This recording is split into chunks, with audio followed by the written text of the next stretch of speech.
साथियों नमस्कार। साथियों कैसे हैं आप सब? आई होप आप सब अच्छे होंगे। साथियों, सांख्यिकी का एग्जाम्पल नंबर 3, अभी तक हमने एग्जाम्पल नंबर 1 और एग्जाम्पल नंबर 2 का समांतर माध्य निकालना आपको सिखाया था, वो भी आपको तीनों विधियों का प्रयोग करते हुए। तीनों विधियों में कौन कौन से आपने पिछली वीडियो को देखा होगा, आपको पता ही। समांतर माध्य निकालने की हमारे पास 3 विधियां हैं। जब डाटा आपको ग्रुप्ड दिया जाए यानी वर्ग अंतराल बना करके दिया जाता है, तो उसके हमें याद करने के लिए समांतर माध्य 3 विधियां हमने पढ़ी है। पहली है प्रत्यक्ष विधि, दूसरा कल्पित माध्य विधि और तीसरा हमारे पास था वर्ग विचलन विधि। यहाँ पर दिया है। वीडियो को शुरू करने से पहले मैं बार बार कहता हूँ कि आप यदि सांख्यिकी पढ़ रहे हैं तो आपके पास किताब और कापी दोनों खुली होनी चाहिए, और किताब और कापी नहीं खुली है तो इसको पॉज कीजिए वीडियो को, और जाकर कापी और किताब खोलिए, तब जाकर के यहाँ लगाना प्रारंभ कीजिए। तो यहाँ पर कह रहा है कि एग्जाम्पल नंबर 3 में कि किसी गेंदबाज द्वारा लिए गए, आप लोग किताब खोलकर देख लीजिए, किसी भी गेंदबाज द्वारा यहाँ पर लिए गए विकेटों की संख्या दिया गया है। तो कह रहा है इसका समांतर माध्य ज्ञात कीजिए उचित विधि का प्रयोग करते हुए। अब वो कौन सी विधि यहाँ पर लगाना है, तो यहाँ पर सबसे आसान विधि हमारे पास कौन सी है? पग विचलन। लेकिन आपको पता है कि पग विचलन विधि लगाने के लिए स्टेप थोड़ा सा ज़्यादा होता है। हम इसे हल करते हैं पग विचलन विधि लगा करके, और पग विचलन विधि को अगर हल करोगे तो वहाँ आपके पास फार्मूला पता होना चाहिए। पग विचलन विधि द्वारा समांतर माध्य ज्ञात करना, तो हमने आपको फार्मूला बताया था A plus sigma F I into में यू आई और अपान में सिग्मा एफ आई। नीचे कभी सिग्मा एफ आई बदलता ही नहीं है, और इंटू में से क्लास साइज का गुणा होता है यानी यच। यच क्या है सबको पता है कि यहाँ इसका जो भी क्लास साइज यानी जो भी वर्ग सीमा है वो हमारा क्लास साइज है। ए क्या है? कल्पित माध्य, ये सबको पता है। और यहाँ एफ आई इंटू यू आई कैसे निकलेगा, इस बात को ध्यान रखने के लिए यही तो मेन काम है इसमें। यू आई तक पहुँचने के लिए, यू आई तक पहुँचने के लिए हमें चाहिए क्या? पहले अगर वर्ग अंतराल वाला डाटा दिया है तो यहाँ चाहिए आपको वर्ग चिन्ह, जिसे हम एक्स आई से डिनोट करते हैं। वर्ग चिन्ह चाहिए। वर्ग चिन्ह कैसे आएगा? हम दोनों सीमाओं को जोड़ करके, ये ऊपरी सीमा है, ये निचली सीमा है, दोनों सीमा को जोड़ करके 2 से भाग करते हैं। तो जोड़िए इनको, 20 और 60 80, 80 का आधा कितना हो जाएगा? 40। ये 160 का आधा करो कितना हो जाएगा? 90। और इन दोनों को जोड़ोगे 250 का आधा हो जाएगा 125। 100, 200, 300, 400 का आधा हो जाएगा कितना?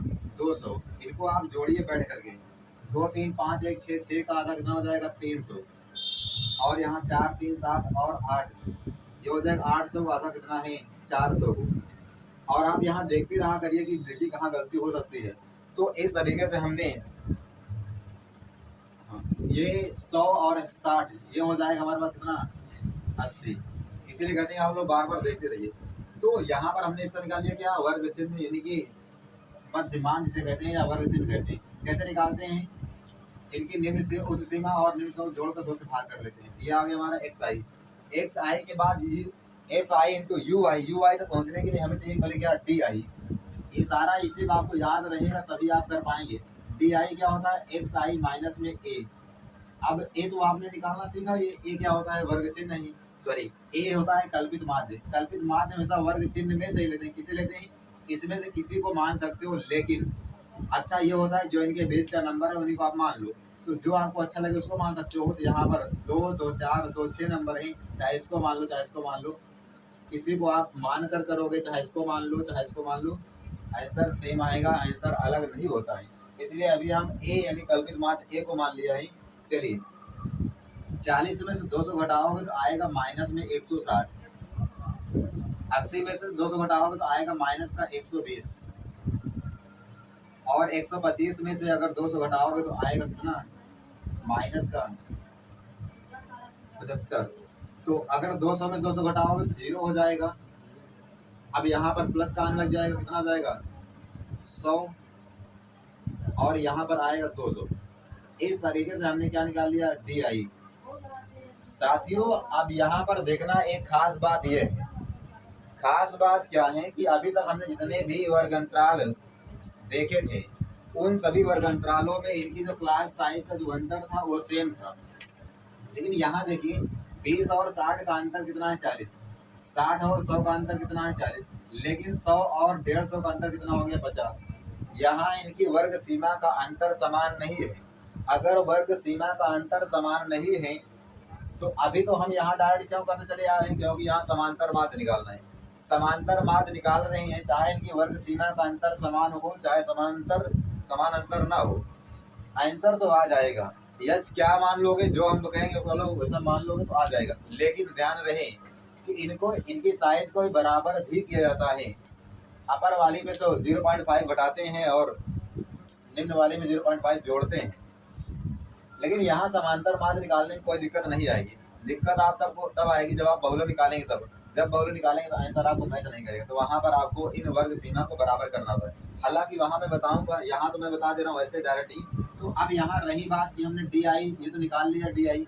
अब आपको यही पता है कि हम एफ यू आई निकालने के लिए हम लोग क्या करते हैं, डी आई घटे में यश करते हैं। सबसे खास बात यहाँ ये है कि हम यश कितना मान सकते हैं। तो अब मैं आपको बता रहा हूँ, यच कोई ऐसी संख्या लो जो कि इन सब क्या कर दें, इजिली डिवाइड कर दें। कैसे इजिली डिवाइड कर दें, तो यच आप क्या, यच आप 20 भी ले सकते हो, कट जाएगा 20 से। यच आप 10 भी ले सकते हो, तो जो आपका मन करे आप वो ले लो। मान लो कि हम अभी यच का मान कितना ले रहे हैं, यच का मान अभी हम 10 ही काउंट कर रहे हैं, यानी 10 ले रहे हैं, लेकिन किताबों में आपके 20 लिया है। तो देखते हैं कि 10 लेने 20 लेने क्या अंतर आता है। मैं कह रहा हूँ कोई अंतर नहीं आएगा। किताब में 20 लिया है, 20 लेकर आप लोग हल कर लो, मैं 10 लेकर बता रहा हूँ, आप लोग ऐसे करो। इसमें भाग कराओगे तो यहाँ पर 160 10 से भाग करोगे माइनस का 16 आएगा, यहाँ भाग करोगे तो माइनस का 12 आ जाएगा, यहाँ भाग करोगे तो 10 से भाग करोगे, यहाँ नहीं कटेगा तो यहाँ जाएगा 7.5 आएगा, ये 0 हो जाएगा। और इसमें भाग करोगे ये 10 हो जाएगा, और यहाँ पर कितना हो जाएगा 20। यू आई आ गया है, हमें चाहिए एफ आई इंटू यू आई का सिग्मा मतलब समेसन। तो एफ आई इंटू यू आई निकालने का एक अंतिम कॉलम और बना लीजिए। यहाँ पर आएगा अपना एफ आई इंटू में यू आई। तो एफ आई इंटू यू आई, जैसे यू आई आ गया तो हम लोग क्या करते हैं, एफ से गुणा करा लेंगे। एफ से यहाँ गुणा कराओगे 16 गुणा का 7 कराओगे तो 16 सत्ते कितना होता है, 7 6 42 कर लो, 7 1 7 7 4 11, ये माइनस का, और ये 5 12 पंचे माइनस का 60 हो जाएगा। यहाँ 16 गुणा कराओ 16 पंचे 80, और 16 गुणा 7 कराओ 16 सत्ते 112, 112 और 8 120, और एक अंकों के बाद दशमलव लगाओगे तो यहाँ हो जाएगा 120.1, तो ये 0 हो जाएगा। ये 12 का गुणा 0 कराओगे तो 12 गुणा करोगे 0 में तो 0 आ जाएगा। 2 का गुणा 10 में करोगे तो ये हो जाएगा 10 दूनी 20, और 3 गुणा 20 में कराओगे 20 तिहाई 60। अब अंतिम लाइन में आपको इसे हल करने से पहले एक बार चेक कर लो कि ये इतना हमने गुणा कर दिया है, क्या ये सब कुछ गुणा सही है इनका। 16 का 7 में इनको अपना मैच कर लीजिए। उसके बाद अगर सही है तो इनको माइनस वाला पूरा जोड़ लीजिए।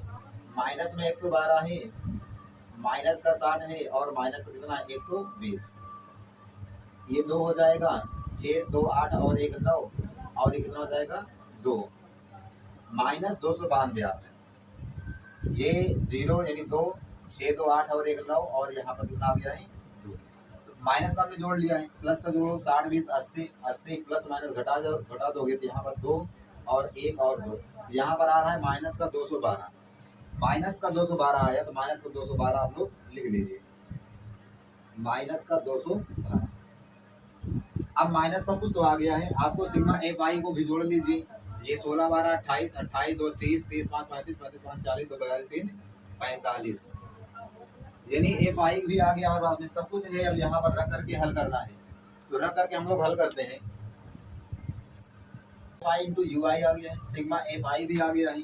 अब यहाँ फार्मूले पर रख करके इनको आप लोग क्या कर लीजिए, हल कर लीजिए। ए का मान कितना है 200, प्लस में इसका मान कितना है माइनस का 212, माइनस का 212 अपान में ये कितना है 45, और एच का मान हमने कितना लिया था 10। तो 5 से काट दो इसको, 5 9 45, 5 दूनी 10, 2 का गुणा कर दीजिए। यहाँ 200 प्लस माइनस माइनस, और ये हो जाएगा 424/9। इसको काटोगे तो 4